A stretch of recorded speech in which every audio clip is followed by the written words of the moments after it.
So Max, you survived the astral encounter with Eddie Redmayne. So whispery. And you find yourself back on Earth, but something seems off. Things are all different, and you have a small raccoon by your side talking to you. It's telling me my thoughts.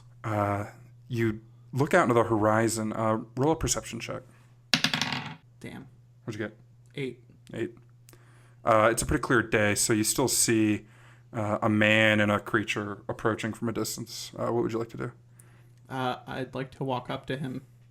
As you approach over this tundra, you see that it's a tall man with a tortoise by his side. I say, "Hi, stranger. Would you like to hear a podcast?" As the stranger who's just met you, I would like to hear. I mean, what's a podcast? Roll an intelligence check, Paul.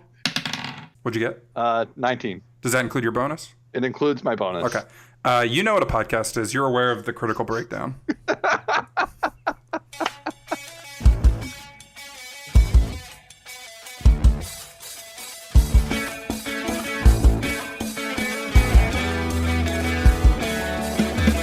Hello and welcome to the Critical Breakdown, the podcast where we start at the bottom.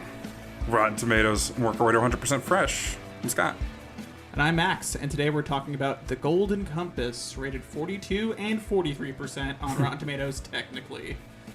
We had a little snafu where it was on it was on Top Critics, which was 42. Then we switched over to All Critics, it was 43. But more important than that, we're joined by a very special guest. Oh.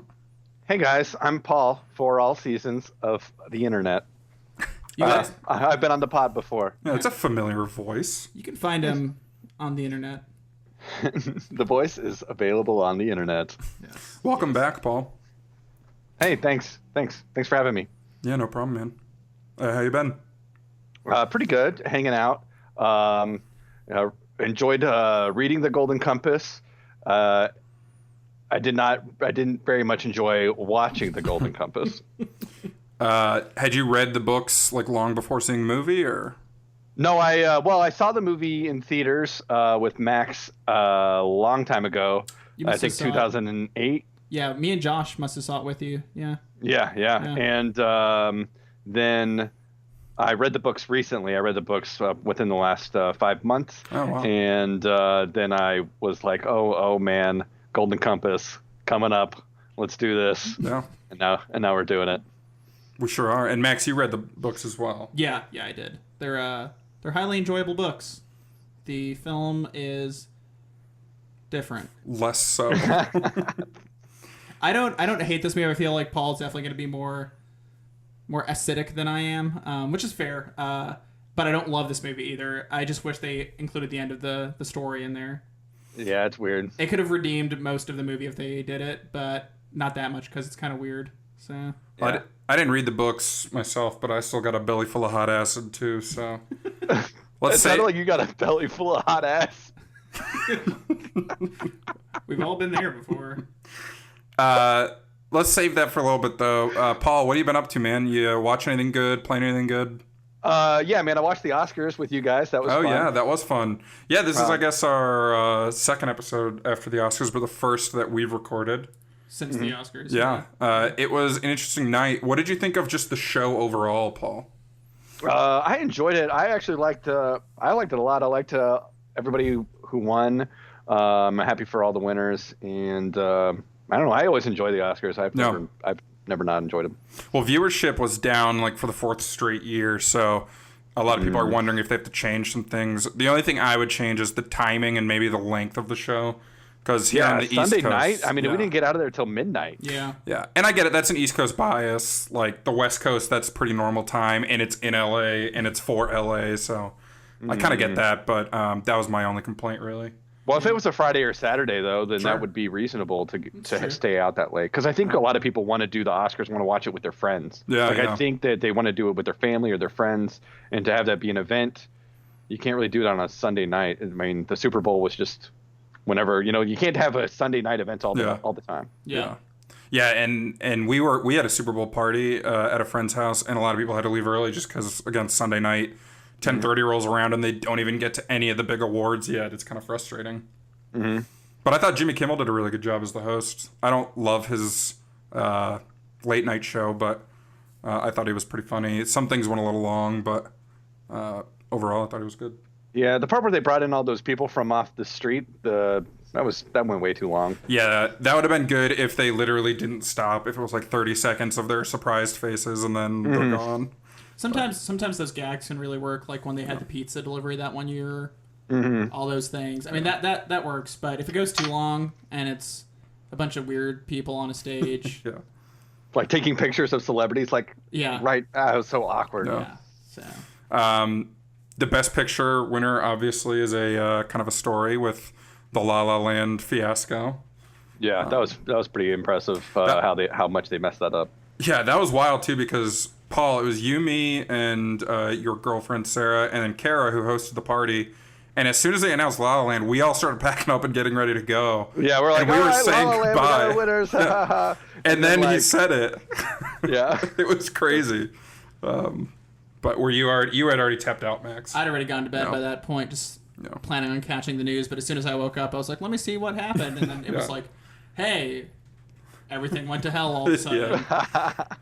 But it was pretty good. At least it was memorable. I wish they got like maybe like somebody like Jimmy Fallon to host, or I don't really like Jimmy Kimmel very much, but yeah, has Jimmy Fallon hosted it before? He may have. Yeah, I feel like they just like. How about Dave Chappelle? I thought they just should have stuck with Timberlake. Just had Timberlake host. Yeah, the whole Timberlake. Thing. Yeah.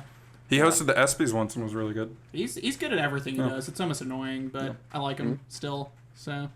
There weren't any real surprises other than I think Moonlight winning Best Picture was an upset, though a lot of people thought it was the best movie. So I still haven't seen it, but I plan to like this week. Well, it's just an upset because people were expecting La La Land to win. Exactly. Yeah. So I think it's an upset that's okay though. Like I think I haven't seen Moonlight, but it seems to have really good reviews. So it's not like Shakespeare in Love versus Saving Private Ryan. No. But even down the ticket, I mean, Casey Affleck, my boy, won Best Actor, and I was happy with that. And there was some doubt about that because Denzel won the SAG, and that is usually a big indicator.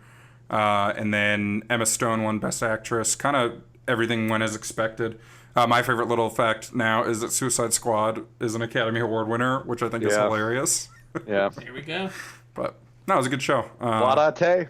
I think all of us thought Star Trek would take that makeup award, though. So that's kind of an Kenny. upset. Yeah, Kenny. Kenny is a machine, man. Yeah. Love to have you in the pod, That's Kenny. funny. Yeah. No, it was a good show, though. I was really happy with it. But as far as playing, you asked about playing. I have been playing some video games. Let me tell you, I've been playing Neo. I've been playing Gravity Rush 2, and I have been playing. Just came out the Horizon Zero Dawn, and all three are absolutely amazing. Now, I think Max and I are a little further out of the gaming lexicon, but Neo is a Dark Souls-esque game from Team Ninja. Is that right? Yeah. It's like a Ninja Gaiden meets Dark Souls. Okay. And it's pretty awesome. It's really, really hard. Gravity Rush 2 is just like a waifu game with cool mechanics. Is it a platformer? And, no, it's not Platinum Games. Okay.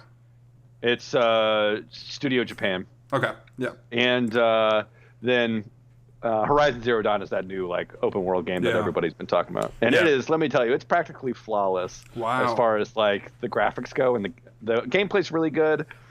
I'm really into it. It's like a PS4 exclusive that is a futuristic world where humans have kind of descended into post-apocalyptic or something like that. And like humans have destroyed themselves, and then like tribes of humans have taken over, and there's machines that are like have taken like their AI has taken over, and they're like all evil, and they want to kill humans. And I haven't gotten that far into it. I've just been doing side quests. I'm a side quest junkie. So it looks pretty cool just from the gameplay videos. I've been saving my gaming mojo for Zelda Breath of the Wild, which comes out. It'll already be out by the time this is posted, but it comes out in a couple days. So I'm really excited for that. Yeah, it should be awesome. Yeah. Is that on the Switch? It's on the Switch and the Wii U. And I have a Wii U, and that's where I'll play it. I can't really justify a Switch. Yeah. Yeah. Max, what have you been up to? I haven't been playing anything, but I've watched a couple movies. I finally watched 10 Cloverfield Lane. Yeah. Which, nice. One of my favorites. It's got my girl in it, but it's also it just had great buzz around it. I was amazed by John Goodman in that film. He's like next level crazy, and he's not likable, but like you can show empathy to his character. Yeah. And then he's like a total creepazoid, so it's well played on his part. I thought personally, I felt if there was somebody that could have been nominated in the Academy Awards, I thought he would have been a pretty good choice there. But you know, I get it. There are some genre films in there, and the genres are always kind of hard to sneak in there. But I also watched Hunt for the Wilder People. Yeah, that's the. I've never even heard of that. Oh. It's directed by, and help me with this pronunciation, Scott. I think it's Taika Waititi. Taika Waititi. He did What We Do in the Shadows. And okay. Flight of the Conchords. Yeah. And he's doing Thor Ragnarok. Yeah, he's doing the new Thor film. So it's like set in New Zealand. It's a very New Zealand film. It's really cool. It's a story about a young boy who is fostered by this family. By family, I mean like an old woman and an old man. And then he goes kind of like on an adventure in the bush with his now foster uncle, who is played by Sam Neill. It was good.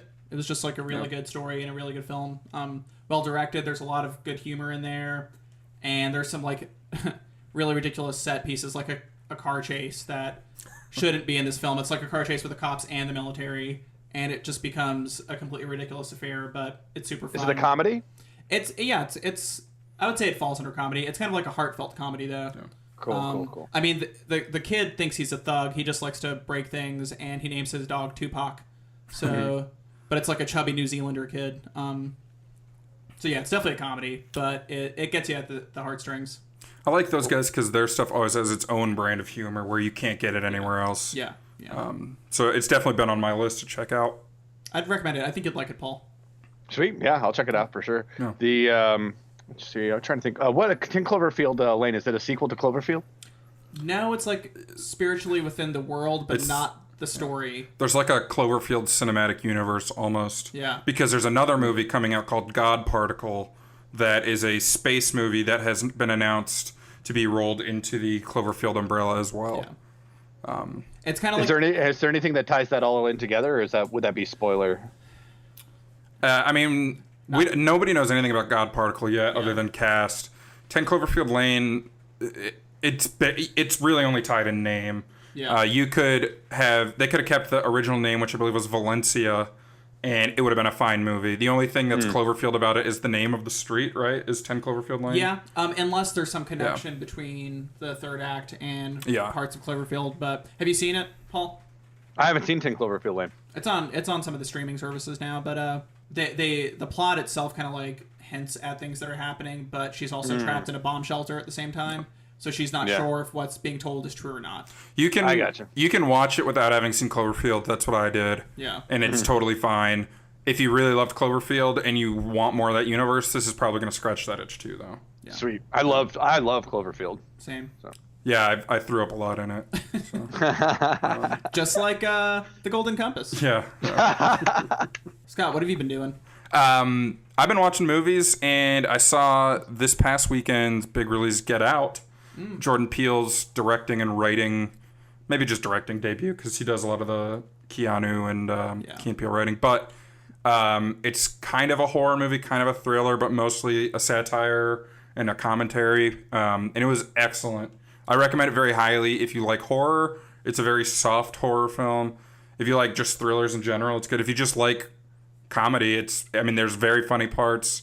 There's a lot of fish out of water stuff that's really interesting to watch. The acting's phenomenal. And it's a cool story. It's very, very original. It's a 99%er on Rotten Tomatoes. Yeah, it had its first negative review after its first weekend of release, but it won its opening weekend. It killed its projections. So Logan comes out this weekend, so I don't think it's going to keep that up necessarily. But yeah, no way. Yeah, because that's the same market, really. Yeah. I would say some parents would drop their kids off at Logan and go see Get Out, but now that Logan's rated R, I don't think that's going to be happening that way. No, but Get Out does a good job of bucking a lot of horror tropes, and I don't know horror tropes too well because I don't watch much horror. But no, it does a good job of busting a lot of horror tropes and making them kind of laugh out loud funny. And a lot of the characters, the damsel in distress or like the final girl, these horror tropes, they just turn them on their head, and it's really cool. But it's very creepy. No, it was just really good. It's really hard to pinpoint who to recommend this film to, but it was just really good. So people who like good movies, that's why I recommend it to. Yeah, I want to see it. Yeah. It's on my list. And I watched Children of Men again the other day. I don't want to dwell on that. Oh man, Children of Men is so good. We can dwell on it, but no. Dude, let's do a sci-fi episode. Okay. All right. Another time. Let's do it But right now. No, fuck it. Let's do it right now. All right.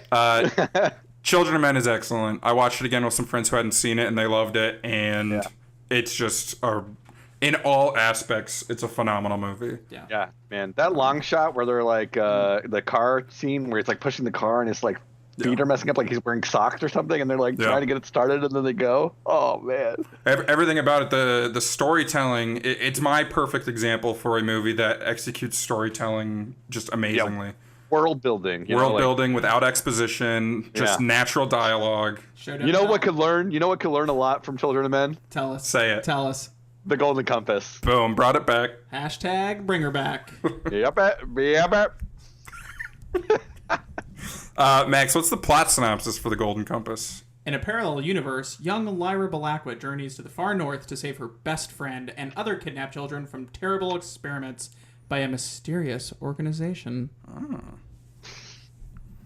Interesting. Why'd we pick this one, Scott? Well, I don't want people to start thinking that they can just tell us they want to be on the podcast for a specific movie, but Paul did mention he was very interested in discussing The Golden Compass. Yeah. But I just finished reading the books. Yeah, like, when you mentioned that, guys. it triggered that for me. But even independent of Paul, which we're very happy to have him on, it's a very popular series of novels. It's kind of a famous flop. It was a controversial movie when it came out. So there's a lot of buzz around it. And the BBC is working on a TV series of it now. So that should honestly be a lot better than this whole production. But hard to imagine it not being. Yeah, better. I hope. Some other films we could have watched but didn't. Jennifer's Body. Oh. This is actually, every time Paul's in the show, this always happens. Every single film we discuss is something he'd want to watch. So Jennifer's Body. That's Megan Fox as a, I believe, lesbian vampire. I didn't see it. She's, That's what I got from the trailer. Yeah. And it has Amanda Seyfried. I'm in. Then we could have watched Miss Congeniality. I love Miss Congeniality. Okay. Yeah. I think when I was in 6th grade, that was my mom's favorite rom-com that I was allowed to watch. That one's Sandra Bullock, and I can never remember the guy's name. Miss Congeniality is a spy movie, I think, not a rom-com. Well, William Shatner's in it, so it's probably a Star Trek movie. That's true, yeah. Miss Congeniality Cinematic Universe, anyone? It sounded like you were going to say Miss Congenital Heart Failure. Miss Congenital Heart... That's a documentary we don't want to talk about. And our last option here was Waterworld. Oh man! You know, my very first date was Waterworld. It was a double date, like little kid, like little date thing. Wow. And the girl's parents were like sitting like several rows behind us, like chaperoning. It was like, How'd it go? I guess fine. I don't know. I enjoyed Waterworld, and apparently nobody else did. So Did you get any? no, I didn't get any. This was like 5th grade. It was like Question still stands, Paul. no. No, 5th grade Paul didn't have much play. Yeah. But let me tell you, 32-year-old Paul. Gonna say once you grew that beard in 6th grade, everything changed. That's so stupid. No, I haven't seen Waterworld, but I've heard it's bad. It's kind of amazing. I think it's really good. It's like every post-apocalyptic trope, except for a desert. Instead of a desert, it's an ocean. It's all of that. It's great if you love those kind of films, honestly, but it's not like good filmmaking necessarily. I know it's one of the early movies that people point to for these massive budget flops at the box office. It's appropriate. How was The Golden Compass financially? I like what you did there. The Golden Compass is also a massive budget flop. At $180 million, it wasn't pinching pennies in production, but it opened at $25.8 million US, which is well below what they expected. It won its weekend, which was December 7th, 2007. worldwide, it did $372 million, which is pretty big. But in order to fund the budget, New Line Cinemas had to sell the international distribution rights, so they didn't see any of the international budget or revenue, and it only did $70 million domestic, which is terrible and well below where they wanted it to be. It killed in the UK. That's harsh. It did not do very well in China. It kind of got in before the China market really has boomed, because now blockbusters like Warcraft and the Transformers movies, Jupiter Ascending, they succeed only because of China. What's interesting is this is the same year as Transformers. Yeah. So they were right there on the cusp, but not there close enough, I guess. Yeah, and it could be a marketing thing, and it could be just a focus. Yeah. So that's honestly the reason there's no sequels, because they saw very little of its revenue, and what they did see was much smaller than they wanted. Yeah. And there's other reasons which we'll get into, but that's the like that shitty ending. Got him. The one thing this movie does have going for it is the writer-director Chris Weitz. He is very passionate about the source material, and he has done other stuff like About a Boy, and he co-directed / silent directed American Pie with his brother, and I did a Twilight movie, I think. But he is on record, much like Josh Trank with Fantastic Four, saying like, this is not the movie he made. This wasn't his vision. This is not the movie he wanted to make. Quote, "It's a terrible experience making this film." And that the movie was completely recut by the studio, New Line Cinema. And New Line Cinema, they kept dipping their hands in this. They kind of forced them to cast Ian McKellen and Christopher Lee. They said that they had to have those people in there because they were so big from Lord of the Rings. Christopher Lee has a line. I don't even think his character is a name. So it's just like, you could tell the studio's just dipping in here, and they're micromanaging it. They didn't get any money back also, so that's just kind of a mess. I always feel for these productions. Like, I was very sympathetic to Josh Trank and that production team with Fantastic Four, because it's got to be frustrating because your name is tied to this, and you don't have say in the final product. Yeah. And it's hard to say if it would have been much better if he did have full control, because not knowing much about the book series, which you guys might want to get into in a few minutes here, there's so much going on in this. And I don't know if I didn't understand it because it's poorly told, or if I didn't understand it because what they tried to make just wasn't very coherent. Yeah, it's just really poorly told, I think. Like, they just go from one scene from the book to another scene from the book to another scene from the book, and not like using any of the connecting pieces between those scenes. They could have. I mean, it's okay to adapt a work and actually adapt it and take some things out, simplify some stuff.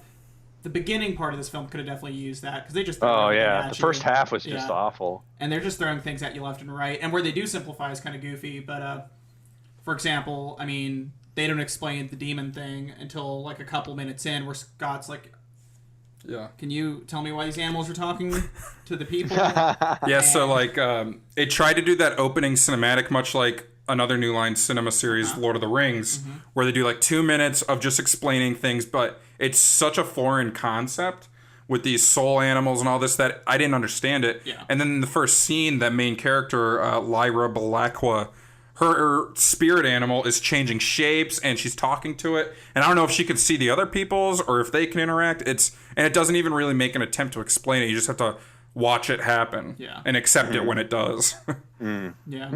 So that's interesting. I mean, that can work for some stuff, like like just being thrown into a world. Like sometimes that's fun in a movie when you're like just thrown into something.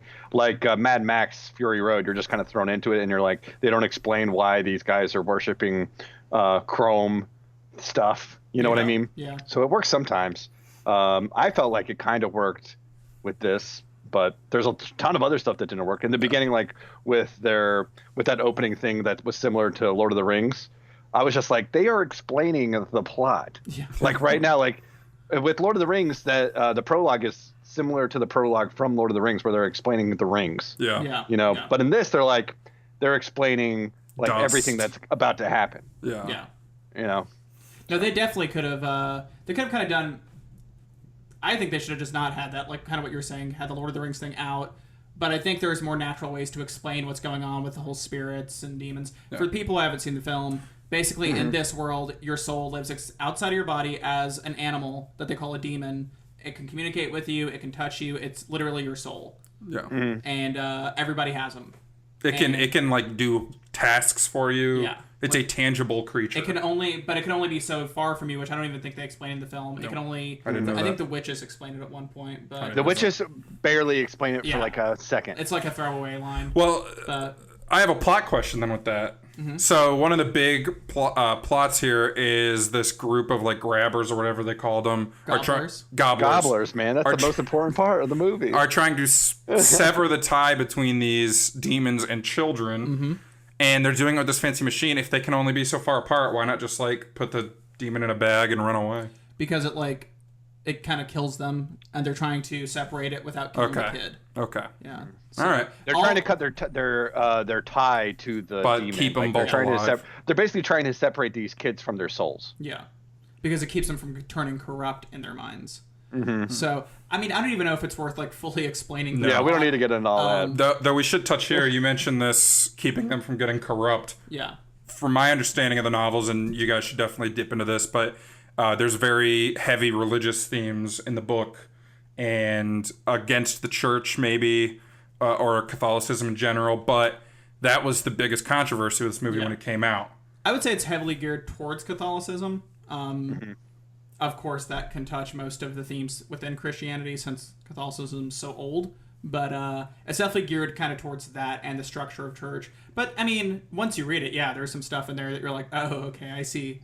I get it. But, I mean, it's not like Richard Dawkins is throwing, like, burning Bibles at you the whole time. It's definitely more subtle and kind of just more about, I guess, choice as a human versus being told you're, like, fated to do something. So, but no, there's definitely a lot of controversy because a lot of Christian groups were mad when they were making this into a film. New Line decided to not push so much the anti-Christianity and kind of focused it on the magisterium being not exactly the Catholic Church, but basically the Catholic Church. They were more like the Empire. In this, like they were like me and Sarah were rewatching it, and she had mentioned like that the way they set up the magisterium is like these. They're the magisterium, and then there was this like one dude who was like kind of like evil working within the magisterium to try and like manipulate how they handled things and kind of make him the bad guy. And it kind of like loses what the book has is like this whole like moral gray area with every character. And in the movie they were trying to set up, here's our good guys, here's our bad guys. So. Yeah, no, and that's a good point because it's an oversimplification for sure. I mean, even they touch it with Miss Coulter, her mother, when she realizes that they're gonna sever her child, and she runs in there to stop it. Like you see that she actually cares for the girl, even though she's been like one of the villains this entire time. The books go further with that, but I mean, you're right. That's almost like every villain in the book, for the most part, is a gray character, not a twirling mustache bad guy. As someone who didn't read the books, though. When her mother went in and was caring about her and not wanting her soul split, it was just so confusing. And it was confusing when I watched it the first time because I saw it the first time without reading the books. And now I've seen it a second time after reading the books. And it was confusing the first time and it was confusing the second time because I was like, oh, that's why that didn't make any sense. So Nicole Kidman, Miss Coulter, she has Lyra with her most of the movie. And you think it's just because she's trying to take this golden compass, which is, there's no way I'm going to explain it right. Try to explain it. It's a compass that tells truths if you ask it the right questions. And you set it to the question you want, and then it gives you 3 symbols that you have to decipher into the answer. And there used to be tons of them, and they all got destroyed except this one. I'm not gonna pretend I know why. You explained it very well. Hey, I'm impressed. Yeah, I think smart. I think that's one of the very few things that the movie got right was their quick explanation of what the Golden Compass is, and just showing clips instead of having her like talk it out. In the books, she uses a lot of deductions. It just makes more sense in the movie to show like a weird little montage thing happening at the same time. But it's like a MacGuffin the whole movie, and I still don't really know why, other than that it's a powerful tool. You don't want bad people to have it, but. So the whole plot really is her trying to prevent Mrs. Coulter from getting this compass. And then at the end, when she pops out, she's like, no, I care about you. Like, don't let your soul get split. Let everyone else's get split. It was just like, what the fuck? Like, I didn't get it. Yeah. I still honestly don't. And the mother-father reveal, like, it probably comes up more in the second and third books, and if there were second and third movies. But it shouldn't have been revealed here, because it just makes this movie just reveal one confusing. Of them, just reveal one. Yeah. Like, she should have been Lord Asriel's her father. Like, I don't know. There could have been one or the other. And let's talk about Lord Asriel really quick. That's Daniel Craig's character. In the movie for like 3 minutes. Yeah. So he's like their uncle. She is like either a foster child or an orphan, but she lives with her uncle, sort of, which is also strange. But he works for, I don't know who, but he's like Team Science and Dust. And he goes to the church, not the church, the magisterium. And he's like, hey, look at this little doofus out here waving. He's got all this dust near him. I'm going to go find him. And then he's out of the movie for, an hour and a half. Yeah. And then there's a scene of him fighting a bunch of Inuits. Mm-hmm. And then they cut again. And there's a scene of him, like, kidnapped and then escaping the Inuits. And that's literally it. Right? Am I missing anything? They didn't even show him escaping. They just show him at his lab doing magic science. The next scene is at his lab. That's He's like doing his magic actual, science. Yeah. And then they're like... It's actually his prison. That lab is actually where he's being held prisoner. And whatever voiceover it was, it might have been like Ian McKellen Bear was like, he's in his prison, but he's made his own life there. It didn't make any sense. He shouldn't have been in the movie. No, I mean, he could have been in the movie if they kept the scene how the book ends, which is an amazing end to a story where you don't think it's going. And Paul, you want to describe how the book actually ends versus the movie? Okay, so basically, start with the movie. Start with the movie. Describe how the movie ends. Okay. Whenever Sarah and I were watching it, she expected this ending. She had seen the movie and she had remembered this ending from the movie, because this is just how much it should have ended this way.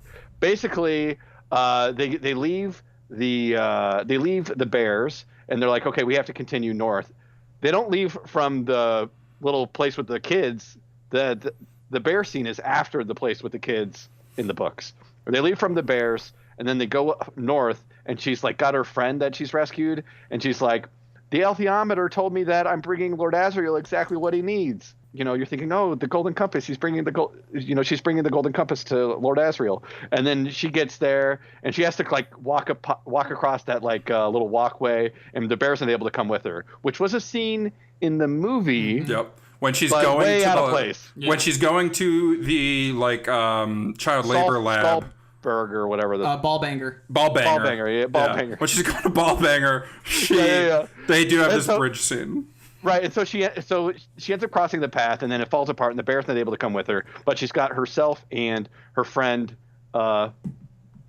Sam Stewart? Raja. Well, Roger, right. Who is honestly one of the most hideous child actors I've ever seen. Yeah. He had such an unfortunate face. He's grown up pretty well. We looked it up, but it just needs to be said, he did look like the child of a servant. Like if someone gave you just like a chalk crayon or something and said, draw like a British street urchin, you would draw this guy. Yeah. He's a drawing that they do of suspects. Yeah. By a caricature artist. Yeah. And so, anyways, they cross the thing. They get to Lord Asriel, and Lord Asriel is like, "Oh no, why are you here? Why are you here?" And she's like, "Oh no, why is he upset to see me?" And then he sees the little kid, and he's all like, "Oh, never mind. This little kid is here." And he's like, I'm going to take this little kid and I'm going to kill him. No, wait. I'm going to cut him from his spirit so that I can take that energy and open a portal to another world. Right? Mm-hmm. And so that's like what they had been doing in the lab, splitting those kids. Yeah. They could have been, it's never said really explicitly, but they could have been harnessing that energy to try and use it for something else. And what Lord Asriel was using it for was to try and use it to open a portal to another world, like how the very beginning of the movie has that sheet flying in the wind that's like a tear, and you can go. He's trying to make one of those so that he can go into the Northern Lights thing that you saw with the dust.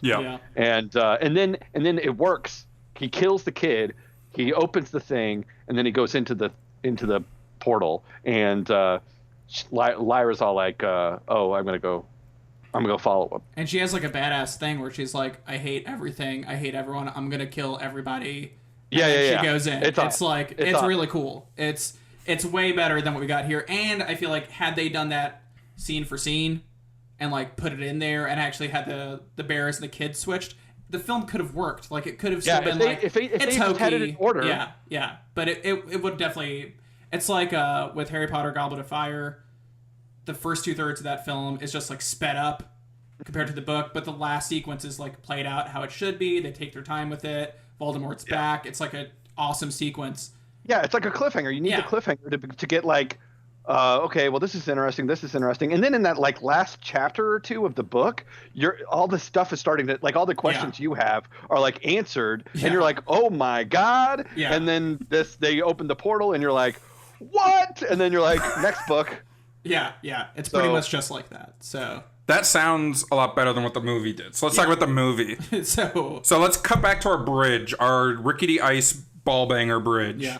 The bridge to Ballbanger. Lyra crosses. Which half its way out of order. Yeah. Well, let's talk about that in a minute, because I'm very interested in what that is. But what happens here is Ballbanger is a facility where they have all the kids like hang out in a nursery, and they take them out back and split them from their demons, and then they leave the kids in sacks somewhere else. Like no, that kid had escaped. That's Billy Costa escaped? Yeah, they talk about it. They're like, they mentioned it in the movie for a second. I thought they just dumped his body out in a shack. That's the problem with this film is they mention a lot of minor details, but they mention so many minor details for everything. It got to the point where they were mentioning so many minor details that I was just unable to filter any of them. Yeah. I understand completely. So she gets to Ballbanger, and she's like sneaking around, and they catch her, and they don't know who she is, but she's like, oh, might as well split her demon. And no, she's like raising Cain. Yeah, she wants them to escape. Yeah. All the kids. So they put her in the demon splitter, which is just like a mesh wall with magic energy. It starts going down. She's like weeping. Freddie Highmore cat is weeping, and then Mrs. Coulter comes in. Is like, what the fuck are you doing? And like stops it. Yeah. And then they're fine. And then there's the reveal of Mrs. Coulter being Lyra's mom and Lord Asriel being her father. And then they get on an airship to go north. No, then she runs out. She's like, blah, and then she runs to the magic room. Yeah, it sets a fire alarm thing. No, she sets all the machinery up. Oh, that's right. That explodes. Yeah. And then she gets the kids, and she's like, come on. They run outside. And then the Tartars... The Russians that all have wolves and guns run up. Yeah. It's like a giant fight. It's like the lamest... The bear shows final back conflict up. Fight. Yeah, the bear shows up out of the middle of the line where they're standing. I saw Scott look around. Scott's like, how did seriously? That bear in the middle of that group of people? Who are the Russians? They're the paid guards, but they barely explain that in the movie. It's another one-off line where they're like, they pay Tartars to watch the Ballbanger, and you're like, okay, I don't know what that means. Yeah, I think I was still laughing about Ballbanger at that point. Which I think is actually Volbenga, like that, but it's Ballbanger to us. But no, and then the witches show up. Yeah, and they like save the day. And then Lee Scoresby shows up with a rifle, and then the Egyptians show up. We haven't even mentioned the Egyptians.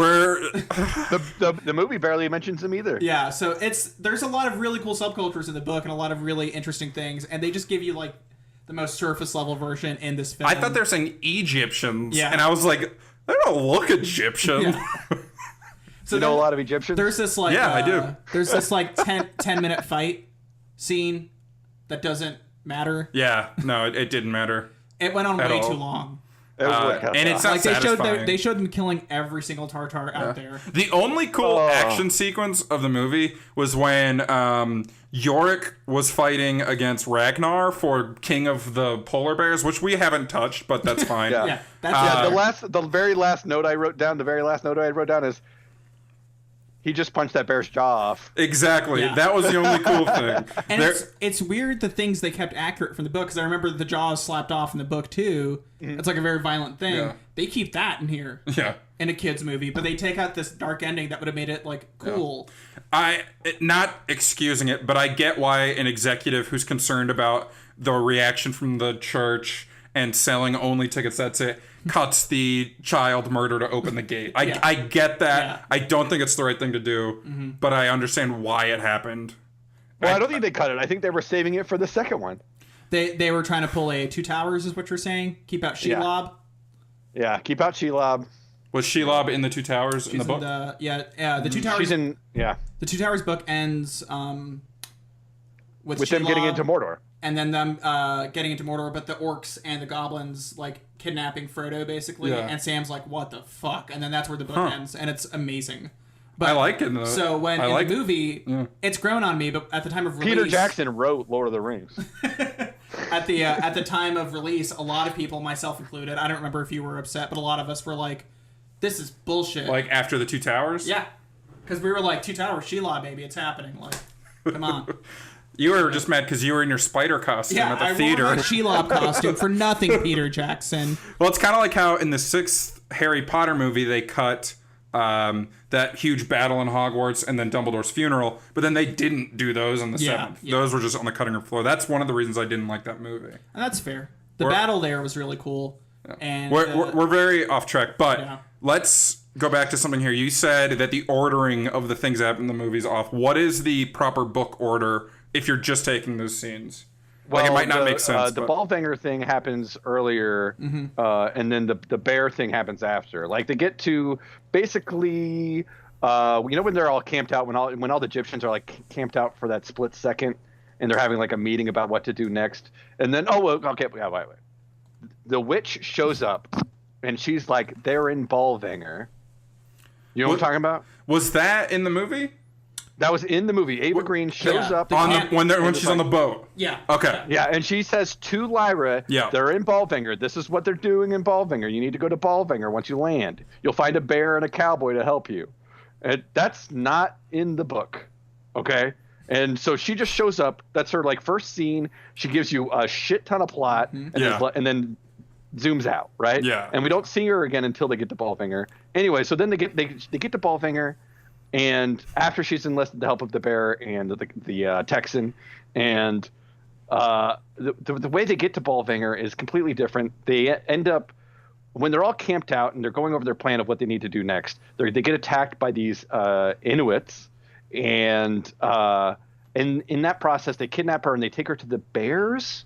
But in the book, they kidnap her and they take her to Ballfinger.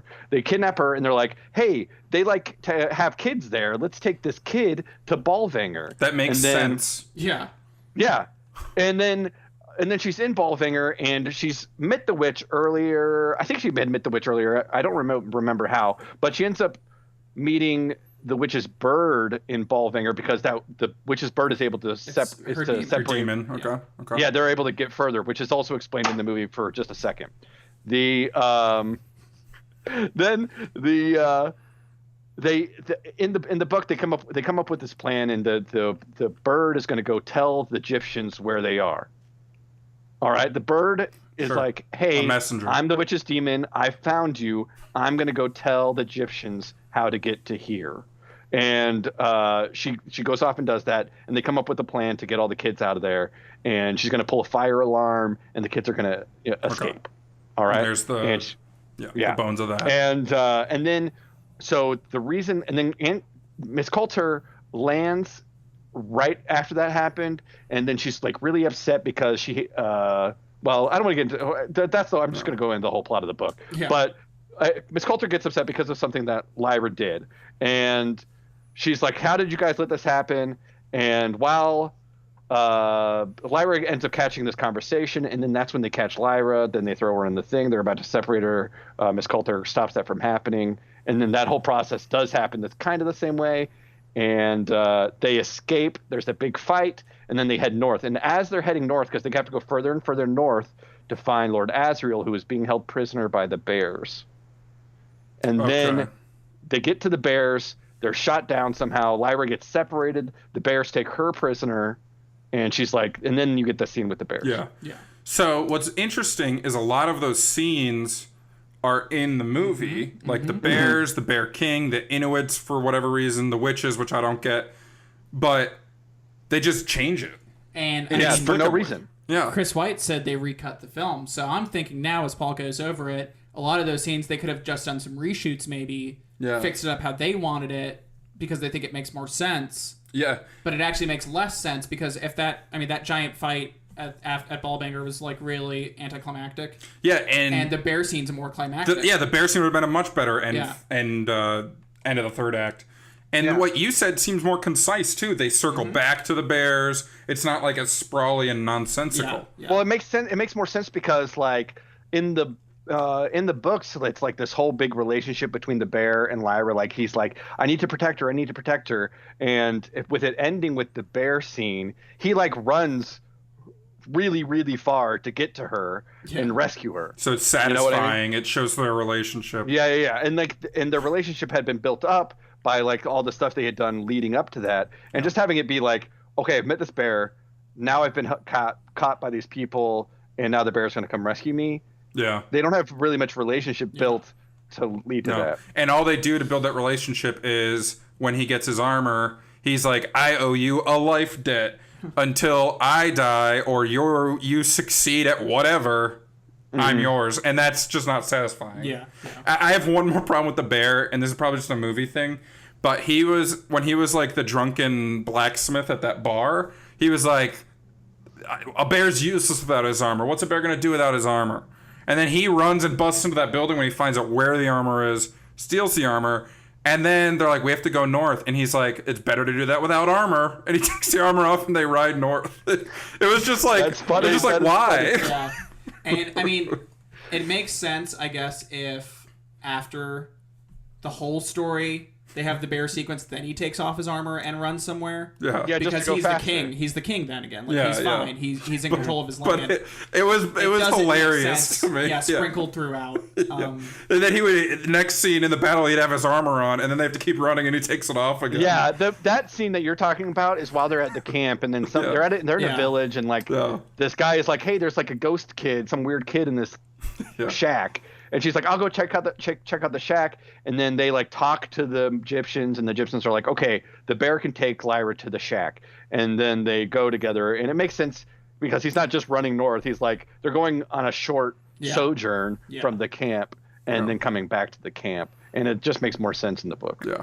It was just funny because the whole reason he joined them and that he was even there was because of the armor. Yeah, and the armor's irrelevant, really. Yeah. So just some...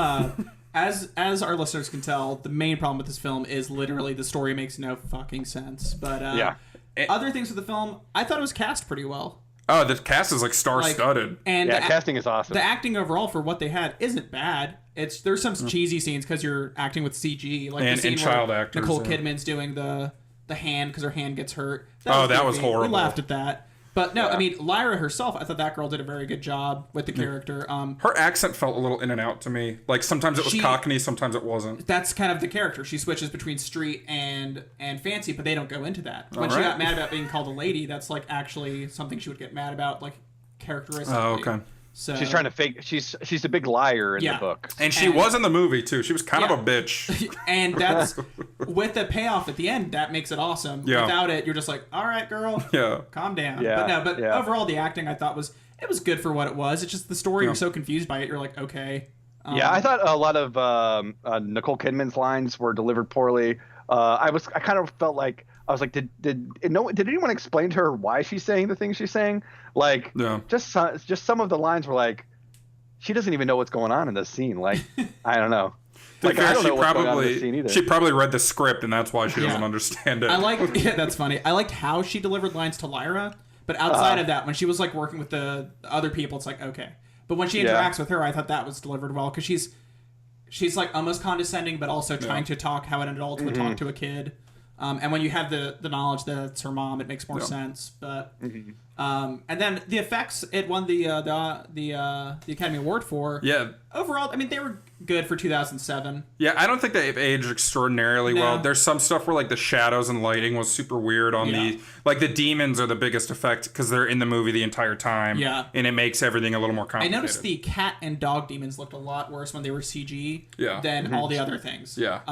Which kind of makes sense because we see cats and dogs every day. Yeah. Now there are some wide shots where people have cat and dog demons that are actual like cat and dogs. There's the one with the guy holding the actual snake.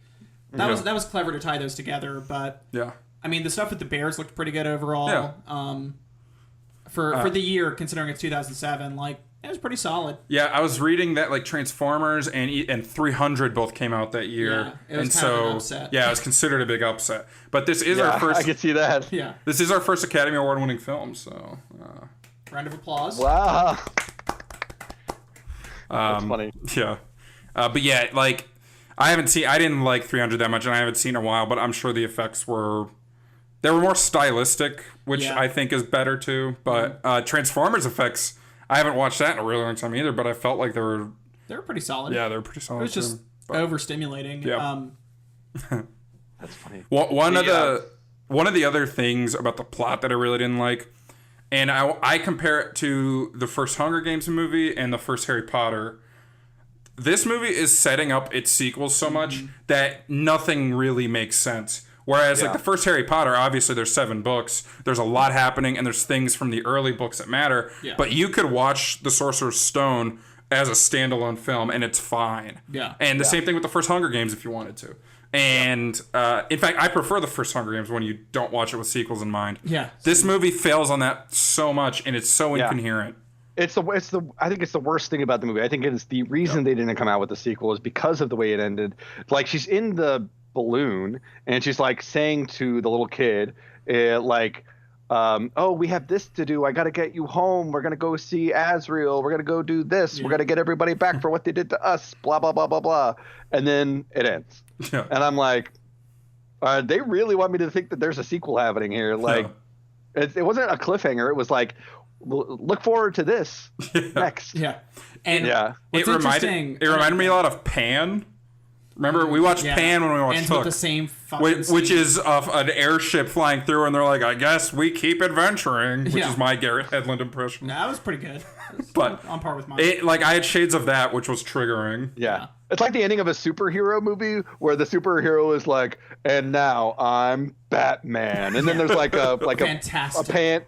Like a painting shot of the city he needs to protect, and like then the end. Well, here's something to chew on. George R.R. Martin once cited this film as one of the reasons he wanted Game of Thrones, A Song of Ice and Fire, to be a television series, Game of Thrones. I guess that's rather than a movie. Yeah. Game of Thrones is a movie I can't even wrap my head around. It would be shittier than this. Where would you end all of it? The first movie of a Game of Thrones series of movies? Right before probably the climax, with Ned Stark's. Yeah. You'd end it with with Robert saying, "I'm gonna go hunting," and that's like, you dog. And then just like a boar squealing. No, that's I mean, really funny. And that's kind of what this is. This property makes more sense as a TV show.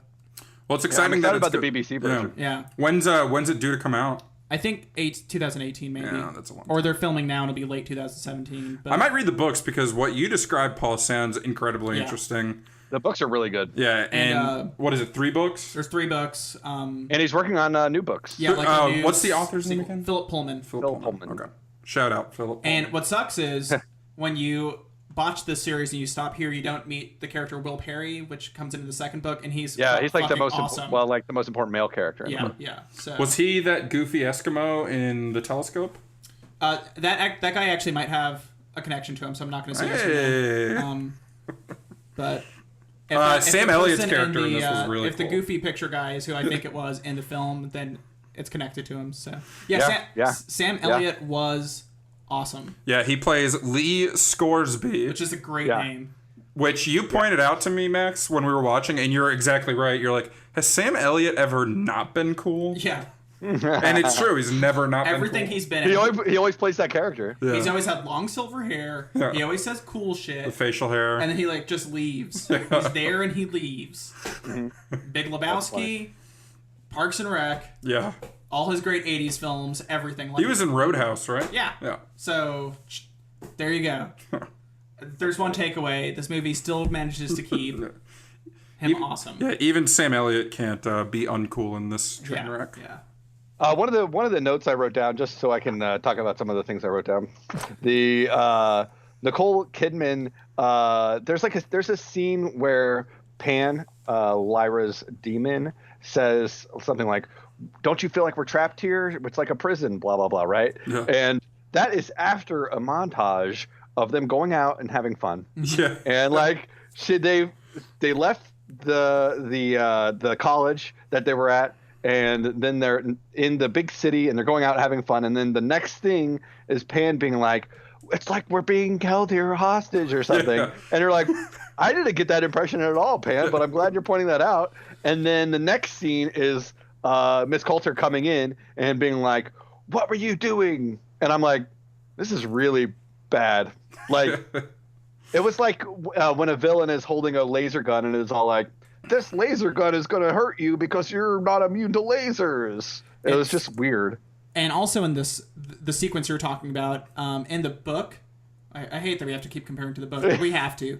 The Gobblers, which is the General Oblation Board, which is the group that's doing all these severings of children. It's like multiple chapters for Lyra to kind of catch on to that, figure out what's going on. This is Pan falling into a trash can and being like, hey, look at this.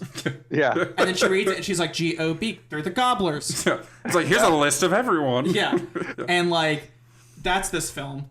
They take these cool ideas and boil it down to these dumb sequences like that. Take all the subtleties out.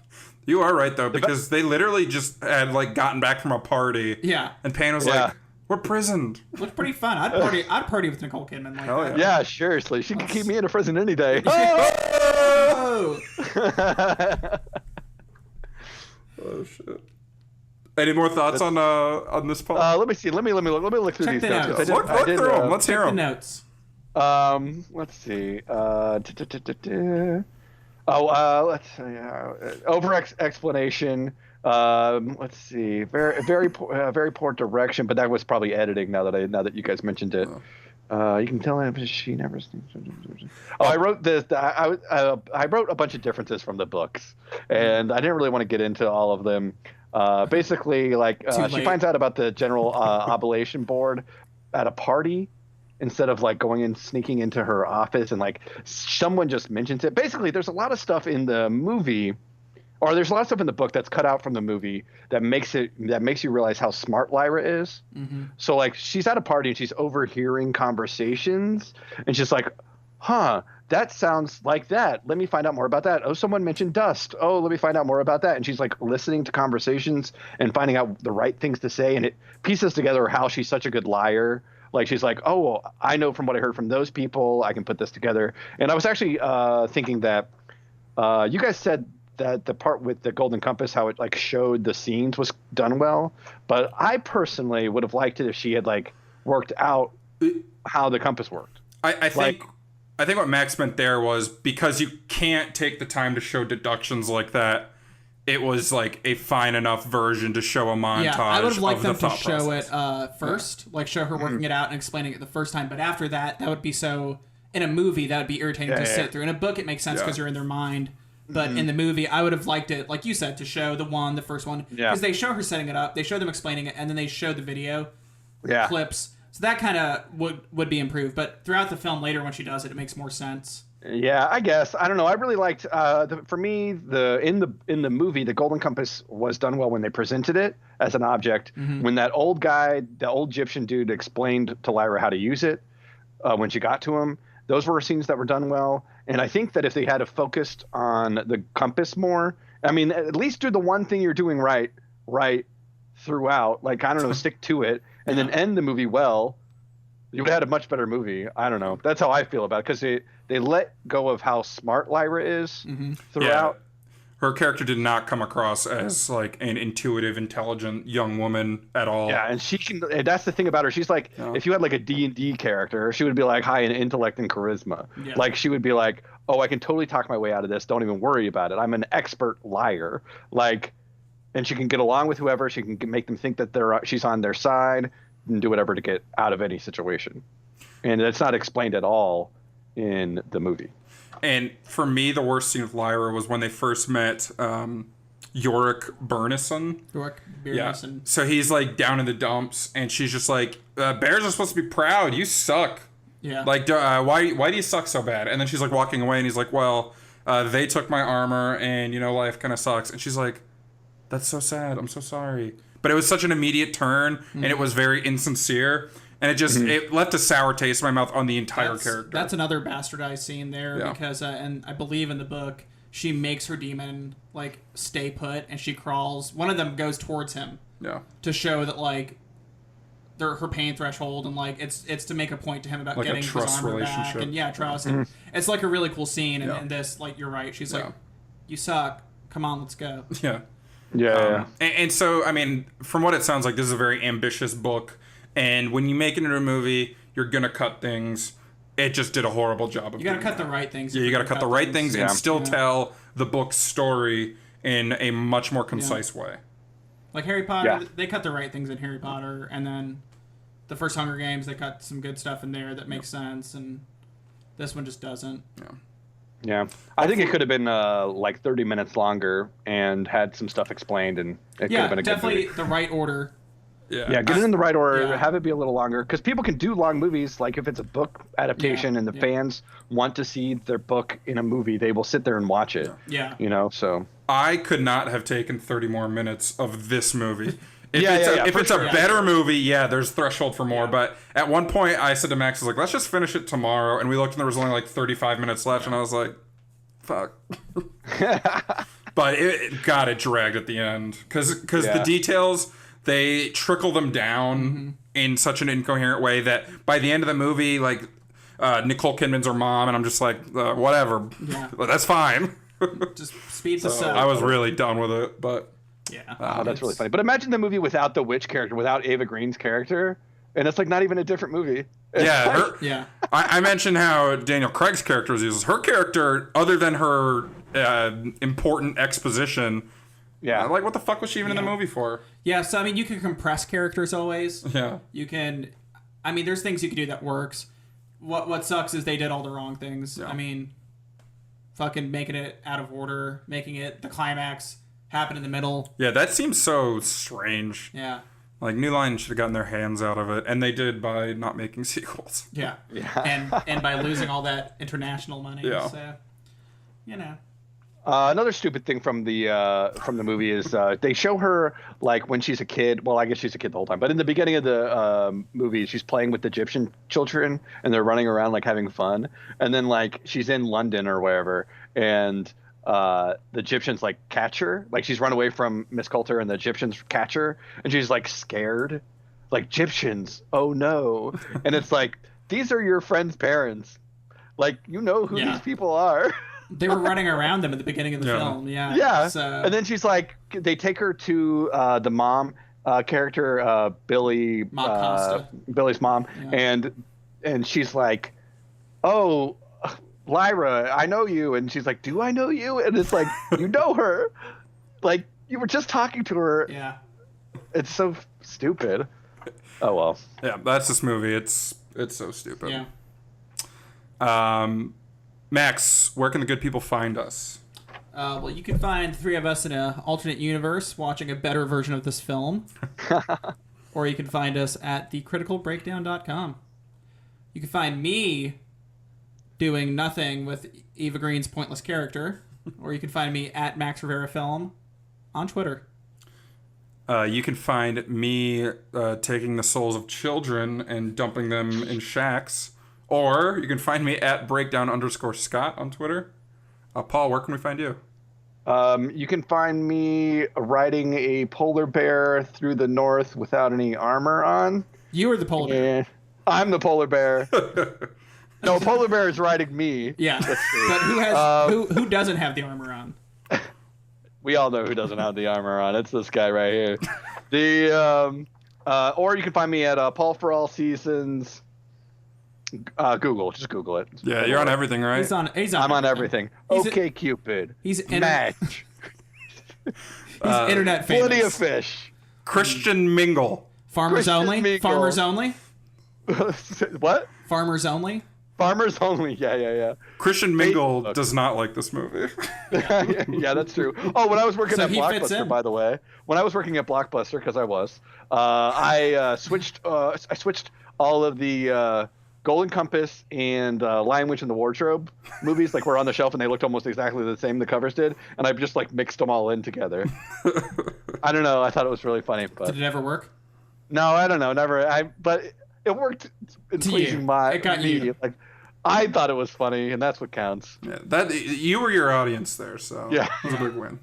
And that's kind of the lesson here. You know, make it true to you.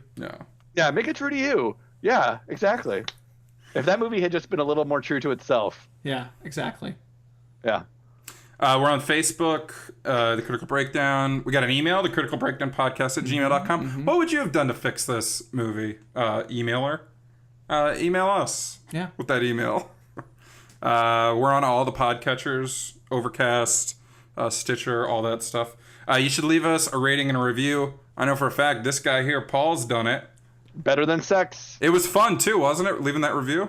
Yeah, I had a really good time actually. I was like, man, I'm doing a lot to support a podcast. You know, support your local podcast, guys. Yeah. If he can do it, you can do it. Yeah, definitely. It's true. It took me a few minutes. Paul, thanks for joining us. No problem. Thank you for having me. I'm sure we'll see you again. Yeah, maybe. Yeah. Read more books, man. We'll get you on for any. Yeah, just keep reading. Love you too, Paul. Max, I love you too. Thanks, guys.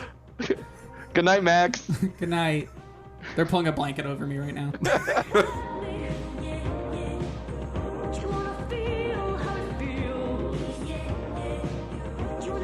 Next week on The Critical Breakdown. We're watching M. Night Shyamalan's The Village. Rated 43% on Rotten Tomatoes. The village was dead the whole time. Isn't that how it ends? No.